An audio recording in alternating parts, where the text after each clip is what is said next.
ઘણા જર્જરિત મકાનોમાંથી રાજાશાહી વખતના સિક્કા અને સોનાની મહોરો મળી આવવાની ઘટનાઓ આપણે છાસવારે સાંભળતા આવ્યા છીએ। ત્યારે નવસારીમાં એક વર્ષો જૂના મકાનમાંથી સોનાના સિક્કા મળી આવ્યા બાદ મજૂરોએ આ સિક્કાનો ખેલ કરી નાખ્યો હતો। જો કે ઘરધણીને આ વાતની ખબર પડતા જ તેમણે પોલીસ સ્ટેશનમાં ફરિયાદ નોંધાવી અને પોલીસે કાયદેસરની કાર્યવાહી કરી હતી। બનાવ અંગેની મળતી વિગત પ્રમાણે નવસારીના ચીખલી તાલુકાના સુરખાઈ ગામે રહેતા અને યુકેના લેસ્ટરમાં સ્થાયી થયેલા હવાબેન ઇમ્તિયાઝ બલિયાએ બિલીમોરા શહેરના બંદર રોડ સ્થિત બજાર સ્ટ્રીટમાં આવેલું તેમનું 100 વર્ષ જૂનું પૈતૃક મકાન જર્જરિત થતાં તેને તોડી પાડી ત્યાં નવું મકાન બનાવવાની ગત વર્ષે તૈયારી આરંભી હતી, જેમાં વલસાડના કાટમાળ ઉતારતા 44 વર્ષીય કોન્ટ્રાક્ટર સરફરાઝ હાજી કોરડિયાને મકાન ઉતારવા આપ્યું હતું અને તેઓ યુકે પરત ફર્યા હતા। આ દરમિયાન સરફરાઝે મધ્યપ્રદેશના અલીરાજપુરના સોંડવા થાનાના બેજડા ગામના 28 વર્ષીય રાજુ ઉર્ફે રાજુલા ગેંતી ભયડિયા, તેની 26 વર્ષીય પત્ની બંજારી રાજુ ભયડિયા, 47 વર્ષીય રમકુ બંશી બંગાલ ભયડિયા તેમજ એક સગીરને મજૂરીએ રાખી મકાન ઉતાર્યું હતું। જો કે મકાન ઉતારતા પૂર્વે હવાબેન બલિયાએ કોન્ટ્રાક્ટર સરફરાઝને ઘરમાંથી કોઈપણ કિંમતી વસ્તુ મળે તો તેમને જાણ કરવાનું કહ્યું હતું। તો બીજી તરફ મકાનનો ઉપરનો માળ મજૂરો ઉતારતા હતા તે સમયે મોબમાંથી વર્ષ 1910થી 1922ના કિંગ જ્યોર્જ ચોથાની છાપ સાથેના સોનાના સિક્કા નીકળીને જમીન પર પડતા જ મજૂરોની આંખ અંજાઈ ગઈ હતી। જો કે તેણે વધુ વિચાર કર્યા વગર આ સોનાના સિક્કાઓ વીણી લઈ કોઈને કહ્યા વિના જ સિક્કાઓ પોતાની પાસે રાખી તેઓ મધ્યપ્રદેશ જતા રહ્યા હતા। પરંતુ રમકુ ભયડિયાના ઘરમાંથી સ્થાનિક પોલીસકર્મી સોનાના સિક્કા જોતા જ તેને મારીને લૂંટી લઈ ગયો હતો।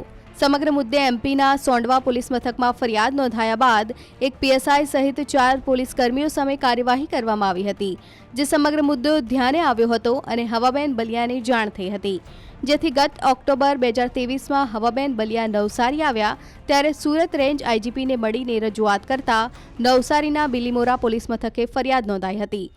અંતે સમગ્ર પ્રકરણમાં નવસારી એલસીબી પોલીસની આગેવાનીમાં એસઓજી પોલીસની ટીમે તપાસનો ધમધમાટ શરૂ કર્યો હતો।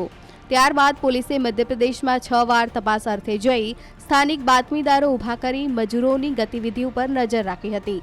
તો બીજી તરફ વલસાડના કોન્ટ્રાક્ટર સરફરાઝ કોરડિયાની પણ પૂછપરછ આરંભી હતી, જેમાં સરફરાઝે મજૂરોને સોનાના સિક્કા મુદ્દે ધમકાવ્યા હોવાનું ધ્યાને આવતા પોલીસે સરફરાઝ અને 4 મજૂરોની ધરપકડ કરી કોર્ટમાં રજૂ કરીને 8 દિવસના રિમાન્ડ મેળવ્યા હતા। નવસારીના બિલીમોરા પોલીસ સ્ટેશનની અંદર થોડાક સમય પહેલાં એક પૌરાણિક મકાનની અંદરથી સોનાના સિક્કા લઈ જવા બાબતે એક ફરિયાદ નોંધાવેલી હતી। તે સિક્કાની એફઆઈઆર પ્રમાણે એનું એક કોન્ટ્રાક્ટર વલસાડનો રહેવાસી હતો સરફરાઝ હાજી કોરડિયા અને 4 મજદૂર એમપીના હતા। તે સિક્કા બાબતે લોકોની અંદર ઘણા બધા રૂમર્સ ચાલતા હતા, કેટલા સિક્કા હતા કે કેમ અને કેવી રીતે સિક્કાની ત્યાંથી ચોરી થયેલી છે તે અનુસંધાને નવસારી ક્રાઇમ બ્રાન્ચ દ્વારા ગયા 2 મહિનાથી સતત એમપીની અંદર તપાસ કરવામાં આવેલી હતી। ક્રાઇમ બ્રાન્ચ દ્વારા 6 વખત એમપીની મુલાકાત લેવામાં આવેલી હતી। ત્યાંના લોકલ એક ઇન્ફોર્મેન્ટ્સનું નેટવર્ક ઊભું કરવામાં આવેલું હતું અને એ લોકોના ઇન્ફોર્મેશન અનુસંધાને ટોટલ 5 આરોપીઓની ધરપકડ કરવામાં આવેલી છે, જેમાં વલસાડનો રહેવાસી સરફરાઝ હાજી કરોડિયા અને 4 એમપીના મજદૂર રમકુ બંશી ભાડિયા, રાજુ ભાડિયા અને બંજારી વાઇફ ઓફ રાજુ અને એક જુવિનાઇલ આરોપી, એવી રીતે 5 આરોપીની ધરપકડ કરવામાં આવેલી છે।